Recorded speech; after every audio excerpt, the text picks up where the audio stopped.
Prince Pyotr Alexeyevich Kropotkin was a Russian activist, scientist, and philosopher who advocated anarchism. Kropotkin was a proponent of a communist society free from central government and based on voluntary associations between workers. He wrote many books, pamphlets and articles, the most prominent being The Conquest of Bread and Fields, Factories and Workshops, and his principal scientific offering, Mutual Aid, A Factor of Evolution. He also contributed the article on anarchism to the Encyclopædia Britannica Eleventh Edition. Biography. Early life. Kropotkin was born in Moscow, into the second highest level of the Russian aristocracy. His mother was the daughter of a Cossack general. His father, Alexey Petrovich Kropotkin, was a prince in Smolensk, of the Rurik dynasty which had ruled Russia before the rise of the Romanovs.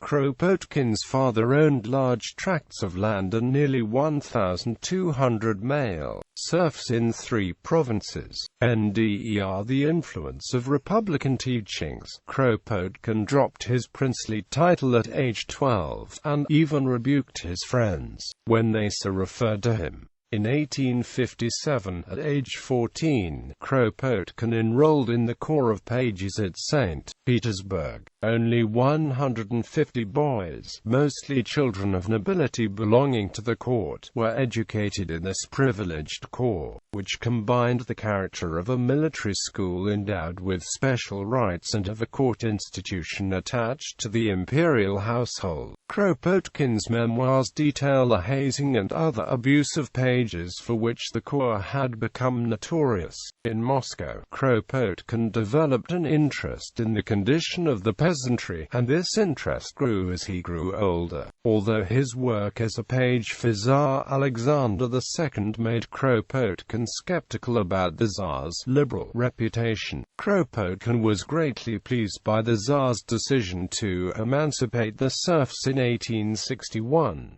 In St. Petersburg, he read widely on his own account, and gave special attention to the works of the French encyclopedists and to French history. The years 1857 to 1861 witnessed a growth in the intellectual forces of Russia, and Kropotkin came under the influence of the new liberal revolutionary literature, which largely expressed his own aspirations. In 1862, Kropotkin was promoted from the Corps of Pages to the army. The members of the corps had the prescriptive right to choose the regiment to which they would be attached. For some time, he was aide-de-camp to the governor of Transbaikalia at Chita. Later he was appointed attaché for Cossack affairs to the Governor-General of East Siberia at Irkutsk. Geographical expeditions in Siberia. Administrative work was scarce, and in 1864 Kropotkin accepted position in a geographical survey expedition, crossing North Manchuria from Transbaikalia to the Amur, and soon was attached to another expedition up the Sungari River into the heart of Manchuria. The expeditions yielded valuable geographical results. The impossibility of obtaining any real administrative reforms in Siberia now induced Kropotkin to devote himself almost entirely to scientific exploration, in which he continued to be highly successful. In 1866, Kropotkin began reading the works of the French anarchist Pierre-Joseph Proudhon, and other political thinkers such as John Stuart Mill and Alexander Herzen. These readings, along with his experiences among peasants in Siberia, led him to declare himself an anarchist by 1872. In 1867, Kropotkin resigned his commission in the army and returned to St. Petersburg, where he entered the St. Petersburg Imperial University to study mathematics, becoming at the same time secretary to the geography section of the Russian Geographical Society. His departure from a family tradition of military service prompted his father to disinherit him, leaving him a prince with no visible means of support. In 1871, he explored the glacial deposits of Finland and Sweden for the Society. In 1873, he published an important contribution to science, a map and paper in which he showed that the existing maps entirely misrepresented the physical features of Asia. The main structural lines were in fact from southwest to northeast, not from north to south or from east to west as had been previously supposed. During this work, he was offered the secretaryship of the Society, but he had decided that it was his duty not to work at fresh discoveries but to aid in diffusing existing knowledge among the people at large. Accordingly, he refused the offer and returned to St. Petersburg, where he joined the Revolutionary Party. Activism in Switzerland and France. Kropotkin visited Switzerland in 1872 and became a member of the International Workingmen's Association at Geneva. However, he found that he did not like IWA's style of socialism. Instead, he studied the program of the more radical Jura Federation at Neuchâtel and spent time in the company of the leading members, and adopted the creed of anarchism. On returning to Russia, Kropotkin's friend Dmitry Clements introduced him to the Circle of Tchaikovsky, a socialist populist group created in 1872. Kropotkin worked to spread revolutionary propaganda among peasants and workers, and acted as a bridge between the circle and the aristocracy. Throughout this period, Kropotkin maintained his position within the Geographical Society in order to provide cover for his activities. In 1874, Kropotkin was arrested and imprisoned in the Peter and Paul fortress for subversive political activity, as a result of his work with the Circle of Tchaikovsky. Because of his aristocratic background, he received special privileges in prison, such as permission to continue his geographical work in his cell. He delivered his report on the subject of the Ice Age, where he argued that it had taken place in not as distant a past as originally thought. In 1876, just before his trial, Kropotkin was moved to a low-security prison in St. Petersburg, from which he escaped with the help of his friends. On the night of the escape, Kropotkin and his friends celebrated by dining in one of the finest restaurants in St. Petersburg, assuming correctly that the police would not think to look for them there. After this, he boarded a boat and headed to England. After a short stay there, he moved to Switzerland where he joined the Jura Federation. In 1877, he moved to Paris, where he helped start the socialist movement. In 1878, he returned to Switzerland where he edited the Jura Federation's revolutionary newspaper La Révolte, and published various revolutionary pamphlets. In 1881, shortly after the assassination of Tsar Alexander II, he was expelled from Switzerland. After a short stay at Thonon, he stayed in London for nearly a year. He attended the Anarchist Congress in London from July 14, 1881. Other delegates included Marie Lecomte, Erika Malatesta, Saverio Merlino, Louise Michel, Nicholas Tchaikovsky and Émile Gautier. While respecting complete autonomy of local groups, the Congress defined propaganda actions that all could follow and agreed that propaganda by the deed was the path to social revolution. The Radical of July 23, 1881 reported that the Congress met on July 18 at the Cleveland Hall, Fitzroy Square, with speeches by Marie Lecomte, the transatlantic agitator, Louise Michel, and Kropotkin. Later Lecomte and Kropotkin gave talks to the Homerton Social Democratic Club and to the Stratford Radical and Dialectical Club. Kropotkin returned to Thonon in late 1882.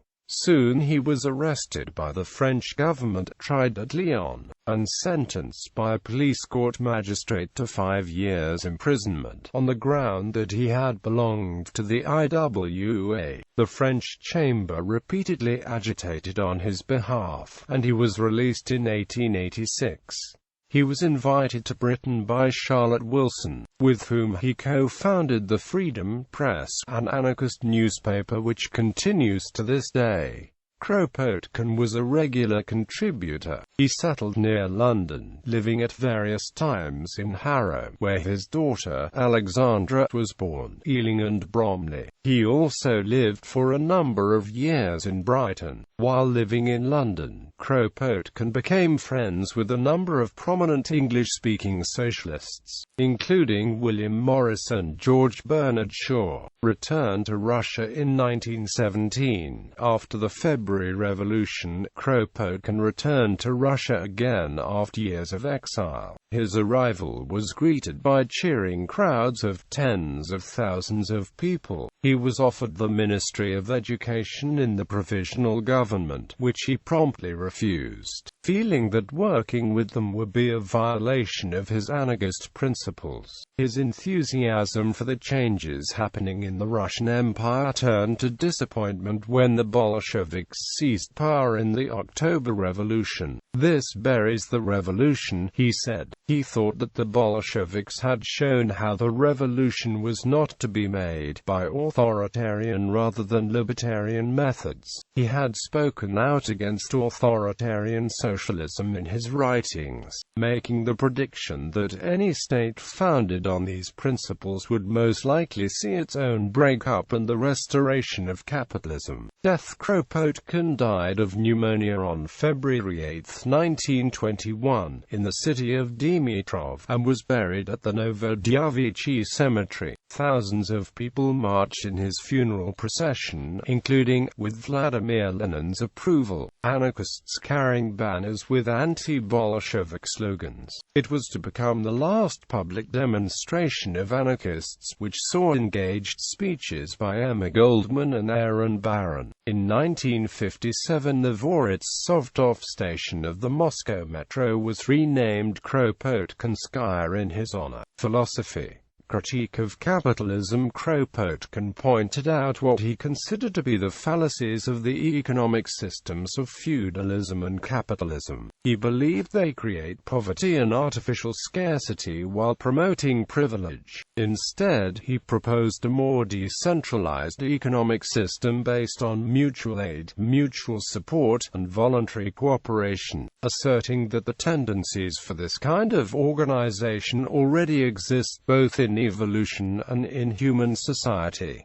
Cooperation and competition. In 1902, Kropotkin published his book Mutual Aid, A Factor of Evolution, which provided an alternative view of animal and human survival, beyond the claims of interpersonal competition and natural hierarchy proffered at the time by some social Darwinists, such as Francis Galton. He argued that it was an evolutionary emphasis on cooperation instead of competition in the Darwinian sense that made for the success of species, including the human. Kropotkin explored the widespread use of cooperation as a survival mechanism in human societies, through the many stages, and among animals. He used many real-life examples in an attempt to show that the main factor in facilitating evolution is cooperation between individuals in free associated societies and groups, without central control, authority, or compulsion. He did so in order to counteract the concept of fierce competition as the core of evolution, which concept provided a rationalization for the dominant political, economic,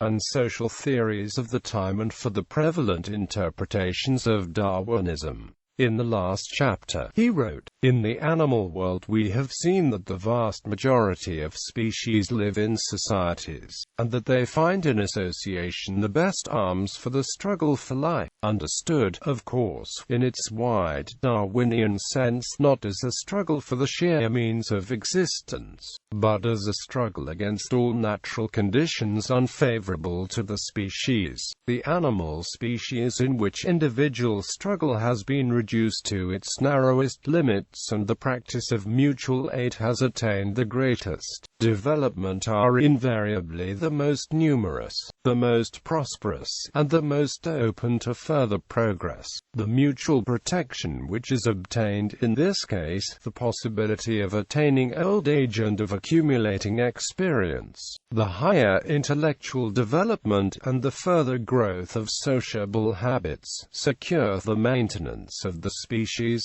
its extension, and its further progressive evolution. The unsociable species, on the contrary, are doomed to decay. Kropotkin did not deny the presence of competitive urges in humans, but did not see them as the driving force of history. He believed that seeking out conflict proved socially beneficial only in attempts to destroy unjust, authoritarian institutions such as the state or the church, which he saw as stifling human creativity and freedom and impeding human instinctual drive towards sociality and cooperation. Kropotkin's observations of cooperative tendencies in indigenous peoples led him to conclude that not all human societies were based on competition, such as those of industrialized Europe, and that many societies exhibited cooperation among individuals and groups as the norm. He also concluded that most pre-industrial and pre-authoritarian societies actively defend against the accumulation of private property by, for example, equally distributing within the community a person's possessions when he died, or by not allowing a gift to be sold, bartered or used to create wealth. Mutual aid. In the Conquest of Bread, Kropotkin proposed a system of economics based on mutual exchanges made in a system of voluntary cooperation. He believed that should a society be socially, culturally, and industrially developed enough to produce all the goods and services required by it, then no obstacle, such as preferential distribution, pricing or monetary exchange will prevent everyone to take what they need from the social product. He supported the eventual abolition of money as tokens of exchange for goods and services. Kropotkin believed that Bakunin's collectivist economic model was simply a wage system by a different name, and that such a system would breed the same type of centralization and inequality as a capitalist wage system. He stated that it is impossible to determine the value of an individual's contributions to the products of social labor, and thought that anyone who was placed in a position of trying to make such determinations would wield authority over those whose wages they determined. He further developed these ideas in fields, factories and workshops. According to Kirkpatrick Sale, with mutual aid especially, and later with fields, factories, and workshops, Kropotkin was able to move away from the absurdist limitations of individual anarchism and no-laws anarchism that had flourished during this period, and provide instead a vision of communal anarchism, following the models of independent cooperative communities he discovered while developing his theory of mutual aid. It was an anarchism that opposed centralized government and state-level laws as traditional anarchism did, but understood that at a certain small scale, communities and communes and co-ops could flourish and provide humans with a rich material life and wide areas of liberty without centralized control. Self-sufficiency. Kropotkin's focus on local production led to his view that a country should strive for self-sufficiency, manufacture its own goods and grow its own food, lessening dependence on imports.